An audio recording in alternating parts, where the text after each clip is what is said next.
Racist cop tries to steal black woman's luxurious car. He didn't know she was FBI. A sleek, yellow luxury car glides through a quiet suburban street, its vibrant color cutting through the late afternoon light like a streak of sunshine. It's impossible to miss, an attention magnet for anyone who happens to be watching. Behind the wheel sits a woman, exuding grace and quiet confidence. Her demeanor suggests strength and composure, but to the casual observer, she's just another driver in a high-end car, perhaps heading home after a long day. What no one around her realizes, however, is that this woman is far from ordinary. As she nears an intersection, flashing lights from a police car appear in her rearview mirror. She doesn't panic. Her calm is unshaken. She's faced countless high-stakes situations before, though none quite like the one she's about to encounter.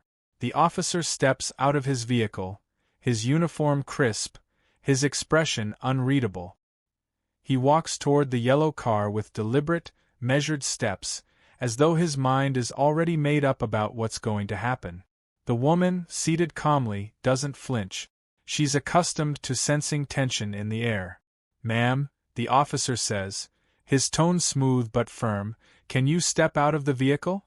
She raises an eyebrow but complies without hesitation. As she steps out, the officer's eyes sweep over the car and then shift to her, his gaze lingering as though sizing her up, not as a person, but as an object. It's a look she's encountered far too many times, presumptive, judgmental, and laced with suspicion. "That's a nice car," the officer says, his tone now dripping with condescension. "I don't think it's really yours. People like you don't drive cars like this. What do you do for a living?" Standing on the sidewalk, the woman feels a familiar chill, not from fear, but from the weight of his words. It's not just the insult, it's the baseless conclusion he's drawn about her. The combination of her appearance and her car has led him to assume guilt, suspicion, and something worse, that she doesn't deserve it. Her voice remains cool but firm as she replies, "Excuse me? I don't think I'm the one who needs questioning here." Unfazed, the officer moves closer to the car, peering through the windows as though searching for something incriminating.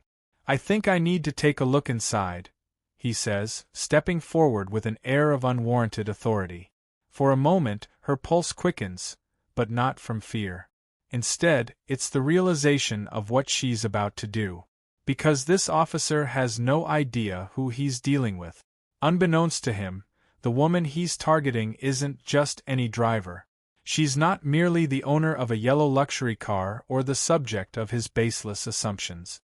She's a seasoned FBI agent, trained in undercover operations, high-pressure scenarios, and the art of exposing corruption. And right now, she's about to turn this situation on its head. As the officer reaches for the car door handle, she speaks again, her tone sharp as a blade. "Do you really want to do this?" The officer pauses, hand hovering near the handle, sensing that something isn't right. But it's already too late. The woman reaches into her bag and pulls out a badge, FBI, its bold letters gleaming in the sunlight. The officer freezes, his face draining of color. He tries to speak, but no words come. In his mind, she was already guilty. Of what, he wasn't sure. But now, his assumptions crumble under the weight of cold, hard truth. "You're in serious violation," she says, her voice steady and unwavering. "You've harassed me without cause, made baseless assumptions, and attempted to take what doesn't belong to you. This isn't just a mistake, it's abuse of power." As the officer stammers, trying to backtrack, she's already on the phone, calling for backup and involving FBI internal affairs. She knows the system's flaws and exactly how to dismantle them. This moment isn't just about her. It's about confronting the stereotypes and systemic racism that persist today. It's about standing up for everyone who's been unfairly judged, targeted, or demeaned because of how they look. The officer's career is in shambles by the end of the encounter, his actions exposed and consequences inevitable. Meanwhile, the woman steps back into her car, her resolve unshaken.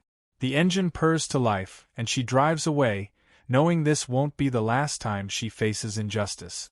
But she's reminded that accountability is non-negotiable. For the officer, this was a lesson he'll never forget. Never underestimate someone based on assumptions, because you might just cross paths with the wrong person.